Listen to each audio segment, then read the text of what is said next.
Martin stated that, in fact, that had happened, and that those were the most powerful characters inside the Vatican. That raises questions as well. Malachi Martin also raised questions about Pope John Paul I. You remember, who was elected Pope in 1978, and he died 33 days, which is a Masonic marker. He died 33 days later. And right after he became Pope, he learned of cardinals, bishops, high-ranking prelates that were Freemasons, and he may have been murdered to keep him from exposing those men's plans, and or to deter this investigation that he had launched into the Vatican Bank that was connected with Roberto Calvi, who was a Grand Orient Freemason and the chairman of the Ambresano Bank. And this is part of what's in the news right now, because if you look at these poison pen letters that are part of what's right now, being called the Vatilinks scandal, you know what I'm talking about, right? Yes. And it's unfolding in Rome in the last few weeks. Well, there is a deeper malaise that exists behind those poison pen letters. And by the way, the Vatican has confirmed that those letters are authentic. And on the surface level, they expose this blistering relationship that is between Archbishop Carlo Vagano and the current Secretary of State, Cardinal Bertoni, Tarcisio Peter Bertoni, Peter the Roman maybe, involving political jockeying and financial deal-making, including charges of chaotic management, corruption, nepotism, cronyism, linked to the awarding of contracts to Bertoni's preferred contractors at inflated prices. That's exactly what was going on when John Paul I was going to report on it, and he died 33 days later. So we're talking about mafioso stuff here, right?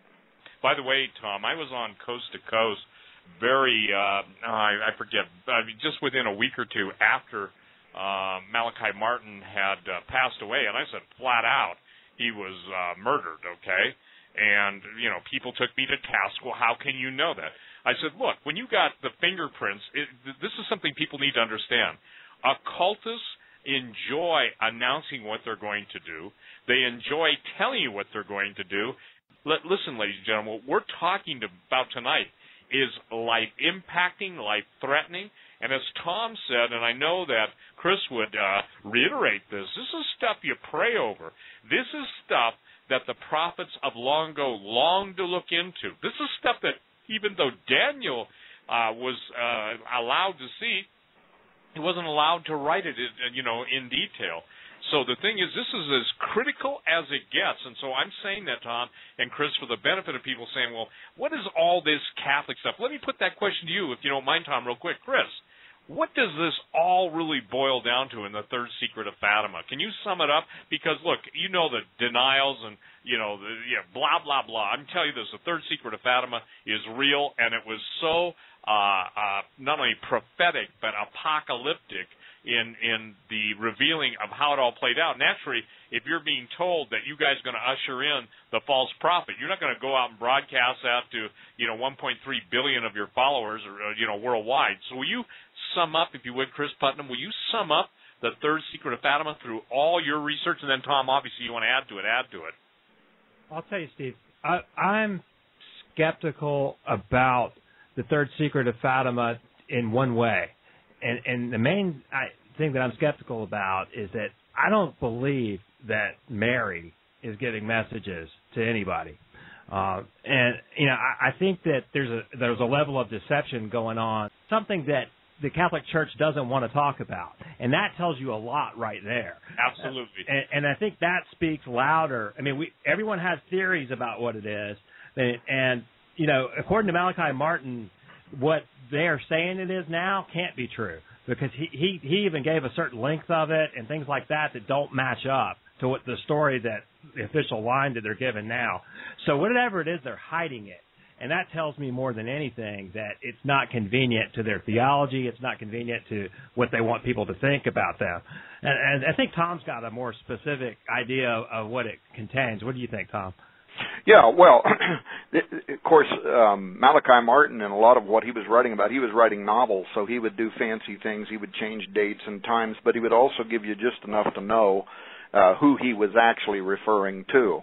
The other thing I'd like to say for our audience is that we don't set dates. And when we're talking about the year 2012, when we're talking about prophetic utterances, Harold Camping came along this year and last year, 2011, to remind us once again that it's probably historically unwise to set dates for when things are going to occur. But that's not what motivates me with this. There is a concatenation of events pointing towards the year 2012 as an event horizon that has been,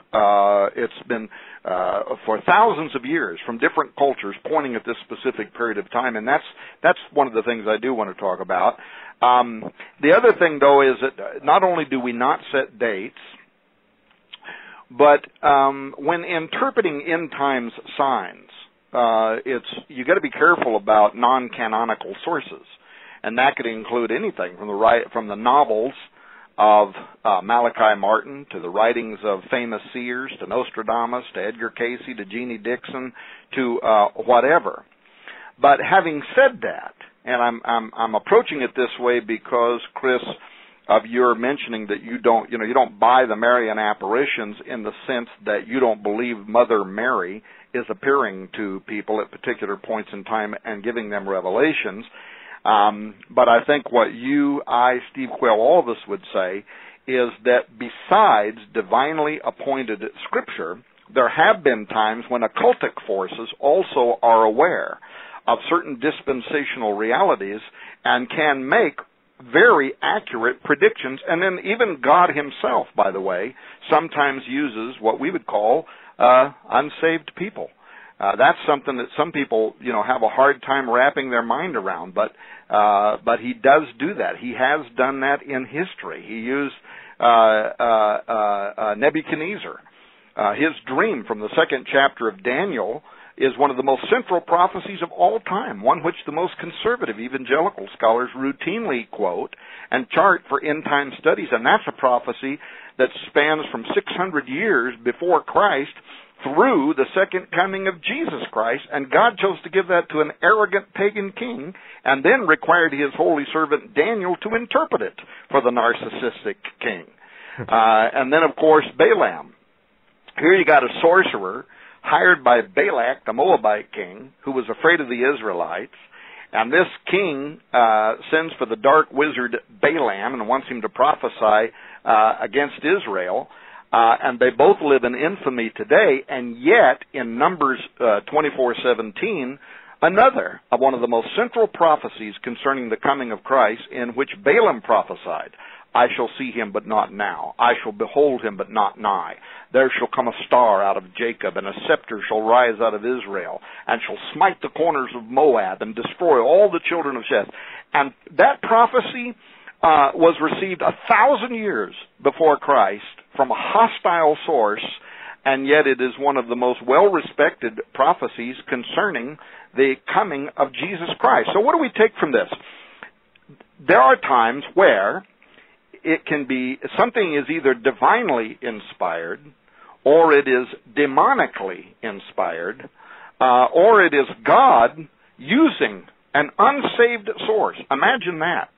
Imagine that. But God uses whatever he wants to use, doesn't he?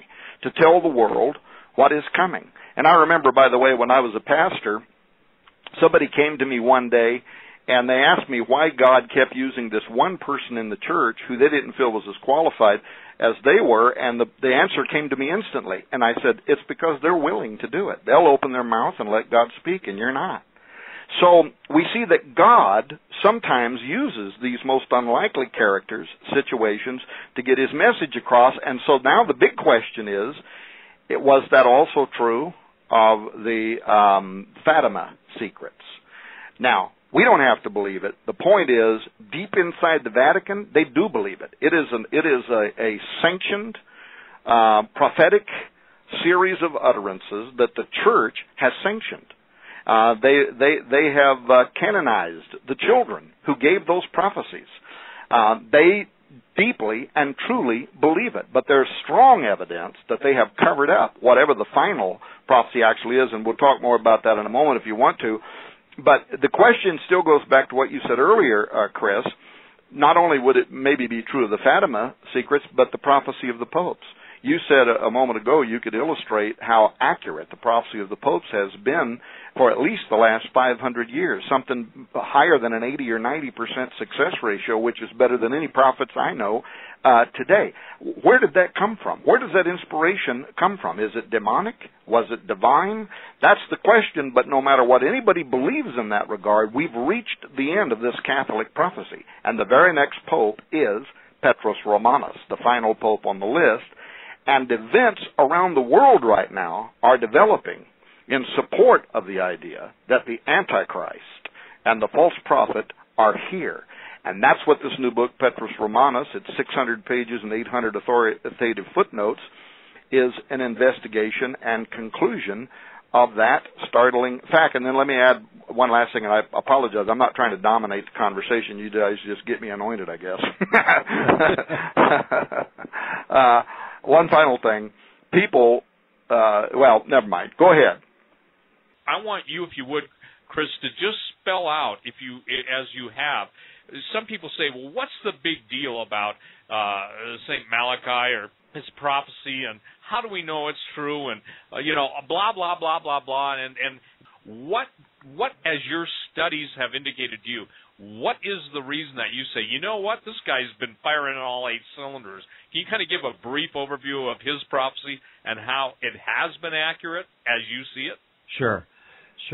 One thing with the prophecy of the popes, I mean, the thing that grabs you right off the bat, and that's just undeniable, is that if you're familiar with the book of Revelation, in chapter 17, it talks about the city on 7 hills, the 7 heads or 7 mountains where the woman sit of, and in the mountains, this is Rome.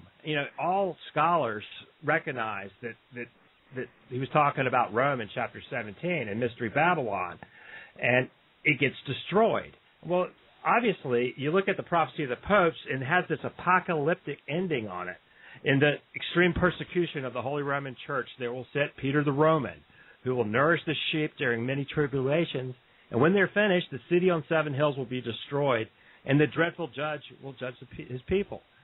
And that little codex on the end there, it matches Revelation 17.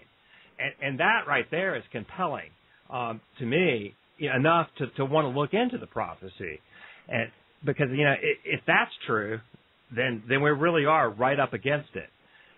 And, do I know for sure that we are? No, I don't, but I suspect that we are.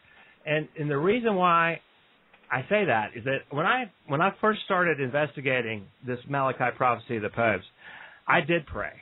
I mean, honestly, I thought about backing out of the project at first because I'm thinking, this thing's kind of dubious. I mean, it's a Catholic prophecy. I mean, it's not biblical. Here I am. I'm just getting out of seminary. I'm gonna discredit myself. I have these fears. And I prayed and I asked God, help me to see through this thing. So I started with a really skeptical attitude, and I started looking into it. Now, the first, people, I'm going to assume that most of the listeners know a little bit about it. If you don't, I would suggest maybe just go look at the Wikipedia page or something on it. But, and what you'll find is it's 112 Latin phrases, okay? And, it goes back to like 1139, I believe. And, supposedly St. Malachi had a vision.